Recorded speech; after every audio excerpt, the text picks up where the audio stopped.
Hello guys, তো আজকে আমি বানাবো মাছের কচুরি। তো তার জন্য কি করতে হবে চলুন দেখে নিই। তো প্রথমে আমি মাছগুলো নিয়ে গরম জলে সেদ্ধ করতে বসিয়ে দিলাম। তো মাছগুলোই আমি লবণ আর হলুদ অনেকক্ষণ আগেই মাখিয়ে রেখেছিলাম, দিয়ে ফ্রিজের মধ্যে রেখে দিয়েছিলাম। তারপর আমি 3টে মাছ নিয়ে ভালো করে জলে ফুটাতে লাগলাম। তারপর মাছগুলো ফোটানো হয়ে গেলে সেগুলোকে নামালাম। ভালো করে সব কাঁটাগুলোকে বেছে নেওয়া হলো, যাতে মাছের কচুরি বানানোর সময় কাঁটাগুলোকে গলায় না লেগে যায়। তো ভালো করে মাছের কাঁটা বেছে নেওয়ার পর মাছগুলোকে ভালো করে দলা যাতে না পেকে যায় তার জন্য ড্যাব ড্যাব করে নিলাম। তারপর কড়াইয়ে রিফাইন্ড অয়েল দিয়ে তার মধ্যে দিয়ে দিলাম পেঁয়াজ, তার মধ্যে দিয়ে দিলাম টমেটো, ভালো করে 1 মিনিট নাড়াচাড়া করে একটু আদা রসুনের পেস্ট দিয়ে দিলাম। শুধু আদা রসুনের পেস্টই না, আমি তারপরে একটু আদা রসুন বাটাও দিচ্ছি, একটা রেডিমেডও দিলাম, আবার ঘরের বানানোও দিয়েছিলাম। তারপরে দিয়ে দিলাম হলুদ, জিরে গুঁড়ো, কাশ্মীরি লঙ্কার গুঁড়ো, দিয়ে আস্তে আস্তে নেড়ে দিয়ে দিলাম ধনে গুঁড়ো। তারপর সেগুলোকে ভালো করে নেড়ে চেড়ে লবণ দেওয়ার পর যে মাছগুলো আমরা সিদ্ধ করে নিয়েছিলাম সেগুলো দিয়ে অনেকক্ষণ নাড়াচাড়া করে তার মধ্যে দিয়ে দিলাম গরম মশলা। তারপর চিনি দিয়ে ব্রেড ক্রাম্বস দিয়ে ভালো করে নেড়ে যতক্ষণ না শুকনো শুকনো হবে নেড়ে নিয়ে তারপর সেগুলোকে ভালো করে ঝুরঝুরে করে ধনেপাতা ছিটিয়ে দিয়ে সেগুলোকে আমি গ্যাস থেকে নামিয়ে নিলাম।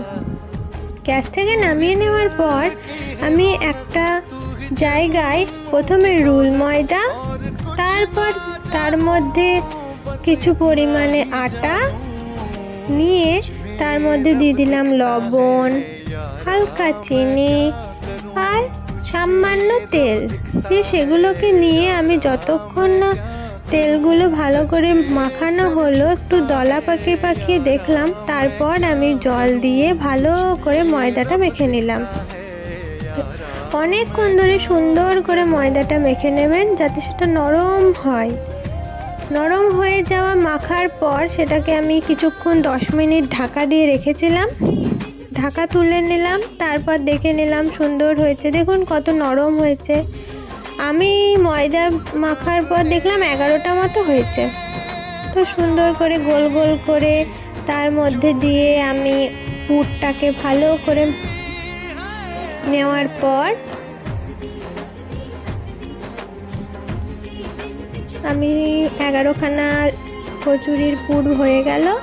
তারপর ওগুলোকে আমি সুন্দর করে বেলে নিয়ে কড়াইয়ে তেল গরম করে আস্তে আস্তে ভাজতে লাগলাম। একটু হালকা হাতে চেপে চেপে বেলবেন যাতে মানে ফেটে না যায়, বাইরে না বেরিয়ে চলে আসে। দেখুন কতটা ফুলা ফুলা হচ্ছে।